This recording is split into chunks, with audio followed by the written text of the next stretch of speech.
الله الله يا ربي يا الله الله يا ربي يا الله لا إله إلا الله لا إله إلا الله لا إله إلا الله محمد رسول الله.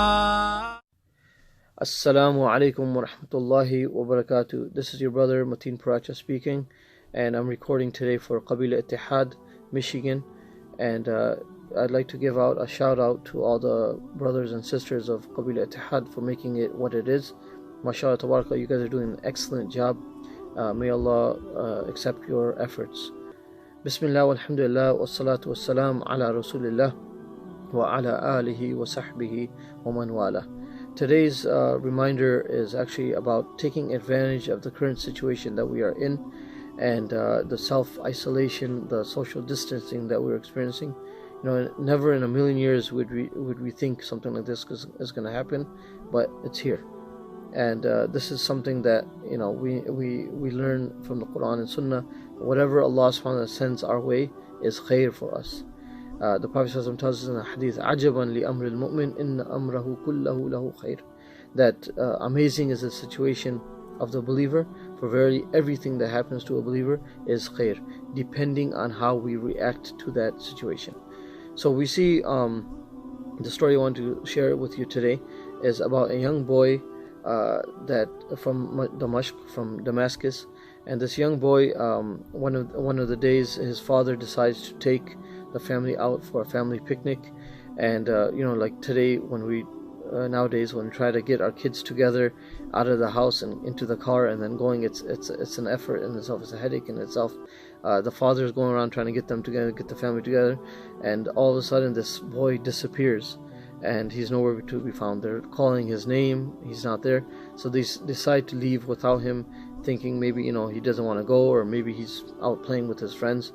So they go, and when they come back, the father sees the son and he scolds him, saying, you know, where were you? We were looking for you, and we called out your name many times and you were nowhere to be found. And he says, well, as for you guys went on this journey and you did not benefit much on this picnic, but as for me, I actually memorized this book. And he was holding a book in his hand, and he says that I memorized this book while you guys were gone. And I'm not advising that we skip out on family dinners and family time and picnics to learn knowledge. I mean, that everything has its own time, and family time, quality family time is very important, and that's also ibadah. But this shows the zeal and the thirst of knowledge that this young boy had. And he had a photographic memory. He actually grows up to become one of the leading scholars of his time, and an expert in the Hanbali fiqh.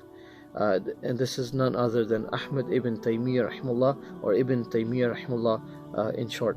So Ibn Taymiyyah rahimahullah, towards the later years of his life, he actually gave some fatwa that the leadership of that time did not agree with. So they actually just put him in jail because of that, and he spent the last 7 years of his life in jail. But what's more amazing is that even more amazing is the way he reacted to his imprisonment. Ibn Qayyim al-Jawziyah, one of his famous students, he says that I've heard him more than one occasion, many times, he was saying, "Ma yasna'u a'da'i bi." What are my enemies going to do with me? You know, basically he says that my Jannah and my Bustan are right here in my heart. And he says that wherever I go, I have my Jannah of my heart with me.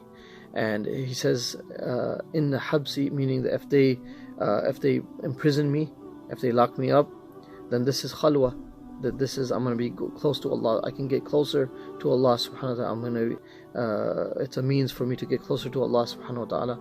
And he says, in qatli, in my qatl, I mean, if they kill me, then that is shahada. And what more can I want than shahada?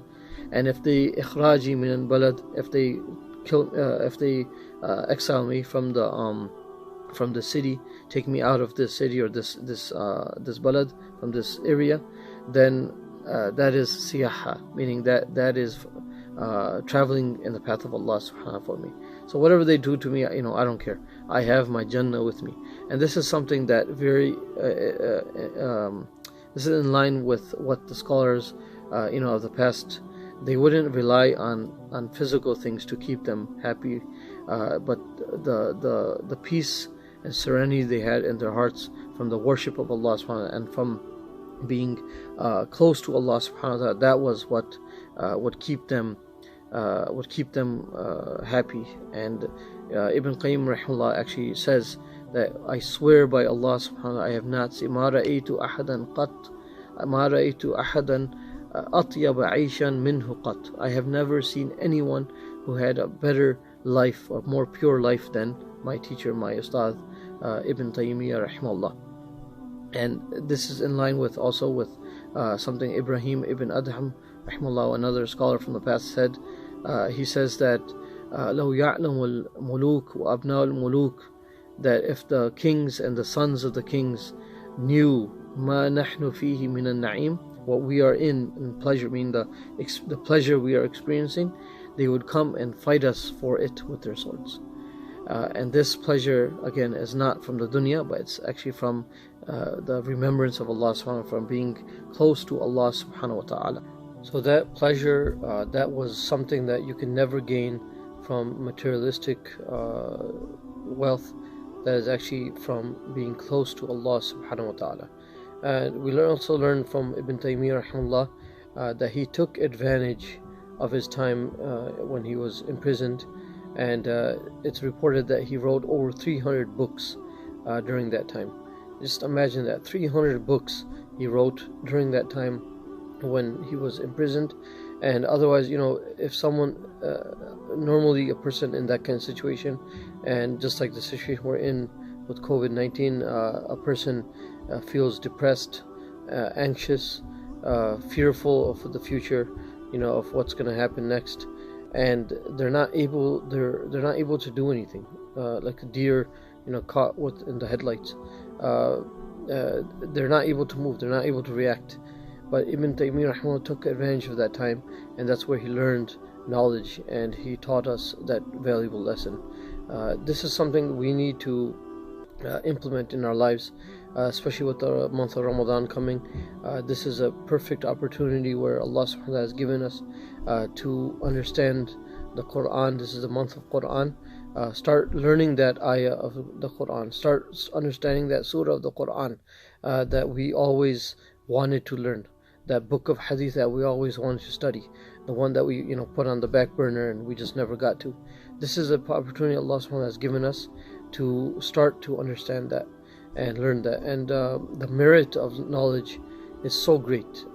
In just one example, the hadith of Abu Dharr al-Ghifari radhiyallahu anhu, where he says the Prophet ﷺ said, learning one ayah of the Quran, learning the meaning and understanding one ayah of the Quran is better than reading 100 rak'ah of prayer. So just imagine how much is in that entire surah or the entire Quran or that book of hadith. How many gems we can get and how much reward we can accumulate by doing that. And this is the best time to do it. There's so many beautiful opportunities out there, beautiful programs out there during the month of Ramadan.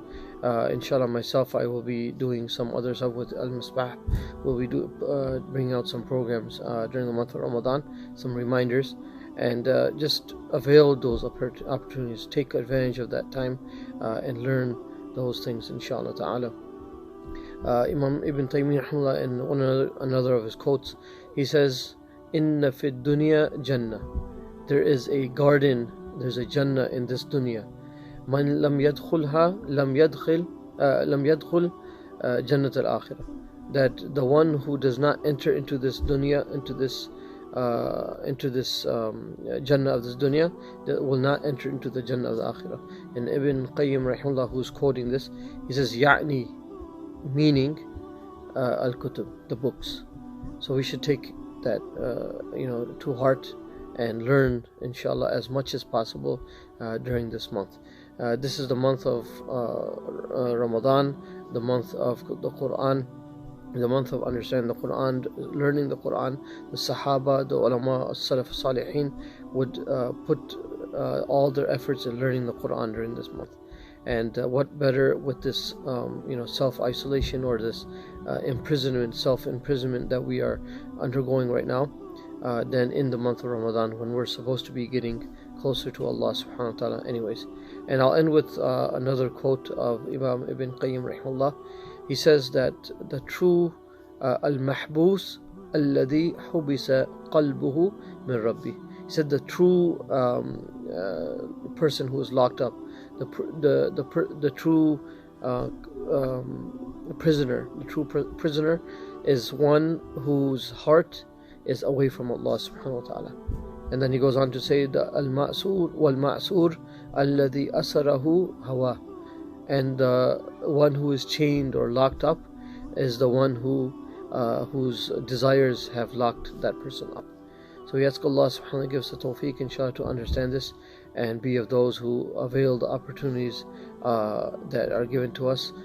Every opportunity inshallah ta'ala, the way we react to it becomes khair for us. Subhana rabbika rabbil izzati amma yasifun wa salamun ala al-mursaleen walhamdulillahi rabbil alameen.